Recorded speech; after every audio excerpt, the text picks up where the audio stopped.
Shh. Hello, my name is Howard. I'm here because Henry Lawrence told me you could help me with a special matter. What matter is that? Do you recognize the name The Gate? I had a feeling you were going to ask that. Your voice, your eyes, those burning, bright eyes. You look exactly like him. Who? Him. He told me about you once. How you would come back one day. This is your destiny. You cannot go against it. I think you're confusing me with someone else. I don't understand what you're talking about. Who is he? Mr. Nathaniel. He was the one who called you beyond time. He learned that if he appealed to Yog-Sothoth, someone from his own bloodline would one day come back. I was only a child, but I remember everything. I remember what they did under that damn place. I can see him in your eyes. And there was that other child. He was not human. He looked exactly like one, and they treated him like one. But I could tell he wasn't human at all. No human child can speak with the knowledge of the darkest abysses like him. None can speak about the heathen arcane knowledge of the darkest ages, which availed from the eyes of simple men like us. If only you heard him, then you would understand me. But yet, all that is also in you. You will soon remember. Everything will come back to you. Every memory. Silently, I listened to his muffled voice as he screamed, growled, jumped and crashed around at night under the ground. He is completely mad, but I must get some answers. Can you tell me about the gate? It is the building nestled over the black abyss. You should have remembered it by now. But it seems it is still not clear for you. You will remember soon.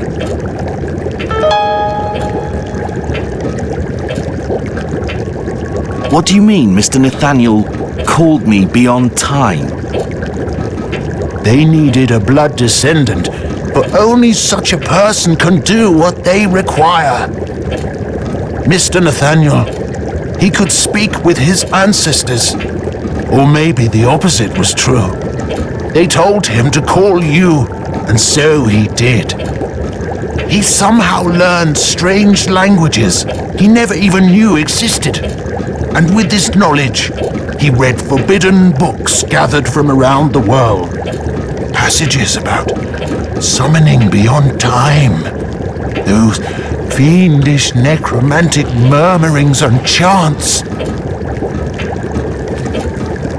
How did this Mr. Nathaniel learn such an appeal? He learned it from Jediah, a shadow from his own lineage, from your lineage.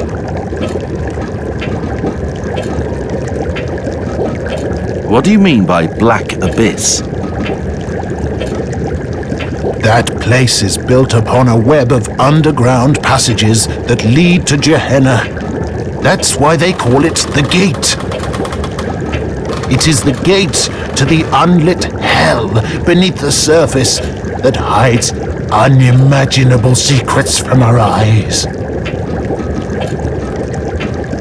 What child? The child Mr. Nathaniel was told to take in. He took him into his home, despite strong opposition from Mrs. Ingrid, his wife. During the early days, the child often suffered serious seizures, and they had to lock him up after he murdered a maid. It was horrible. That was the time Mr. Nathaniel fired all the maids and servants except my father, since he'd been with him for a long time and knew many secrets. Then they gave the boy something to make him calm. It seemed like he forgot what he knew. And after that, he grew up in that house like a normal child. Until one day when he left the house to go elsewhere. I don't know where he went, but I was told he would come back when the right time came. I know he is also here. I can feel him. How can you know this much about me? Mr. Nathaniel told me some things, but I learned most of what I know from eavesdropping and secretly reading the same things he read. Only the ones in English, of course. He had some friends who shared the same interests as him. When they gathered and the incense was heavy in the air, it was easy to listen in on their excited conversations. They often talked about you and some others who are like you. And there were other things that I wouldn't have understood unless I'd read some of the books. His wife, that poor woman, hated his friends and the topics they spoke about in those heathen meetings. Once, she tried to escape, but he brought her back and locked her up in her room. She died there. But he was not like that originally. The only mistake he made was moving into that house of his ancestors after he married. But maybe it was a fate he could not fight against. Who is this Jedediah? I don't know. I only know his name, and that he was from Nathaniel's bloodline. I once read in one of the books that even if you kill the physical body of some people, it doesn't mean they're really dead and will disappear from this world. They can find a way to come back, and then silently wait for their time to come. Who told him to take the child in? I don't know. It was so sudden. One particularly stormy night, a stranger came with that child. He was a tall and dangerous-looking man. All the servants were frightened of him at first sight. Yet he himself seemed afraid of the child. I listened to their conversation and learned that he could hardly speak our language. So he spoke with Mr. Nathaniel in a language that only he seemed to know. Only 2 days later did we really discover why he came. He'd brought the child from a distant place for Mr. Nathaniel to raise, and he accepted the boy in without hesitation. But he never explained why he agreed to do it. Why did Mrs. Ingrid want to escape? I'm not sure, but I think she saw something terrible. She knew a lot about the things her husband was interested in doing. But after the child incident, she started to hate him, though she stayed by his side. After a while, the situation began to change and got more serious. And that's when the secret meetings began. She hated it all, both the meetings and those who attended them. And one day, it seemed she couldn't take it anymore and ran away. But Mr. Nathaniel's friends forced him to take her back and lock her up. They saw Mrs. Ingrid as a threat who might reveal secrets about them. He had to do as they instructed, but he wasn't happy about it. He seems completely mad. But somehow, I get the feeling his words weren't just crazed ramblings or the wild imagination of a madman.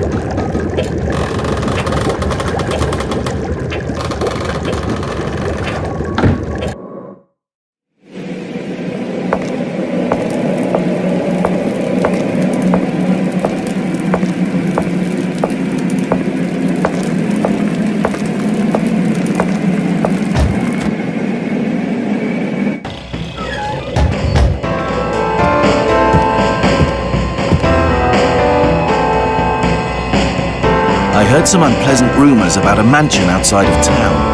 What can you tell me about it? It's out in the wilderness, about 30 miles from here. I've never been there, but I remember an incident that occurred right here in this inn. I was just a kid at the time. One night, an old woman with a dark veil covering most of her face came from that house and stayed here a short while, until she was forcefully taken back by a group of old men with fake beards. Nobody knows who they were, but it was obvious she had secretly escaped from them. I think she was waiting for the train to take her away from here. But they took her back against her will. I was very young then, but I remember it like it was yesterday. When she saw them, she shrieked with fear. Some words were in Latin, I think. We never heard of her again. I've also heard some very bad stories about barbaric rites that take place at particular times of the year. That's why nobody wants to visit that house. It's empty now, but most of the people are afraid even to go too near it anymore. Very interesting. How can I get there? It's impossible to get there on foot at this time of year. Roads will be covered with snow, and it would be too dangerous to walk through the woods full of hungry wolves. I think maybe Herbert could help you. He passes near it because of his work. What room did the lady from that mansion stay in? I can't remember precisely, but she stayed in one of the rooms on the first floor. Where can I find this Herbert? You're in luck. He's right back there, eating alone. Thanks. If you want, I can speak with Herbert for you. He doesn't like to speak with strangers, but I'm sure I can persuade him. That would be great.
Look down, Howard. Look and see the Shoggoth.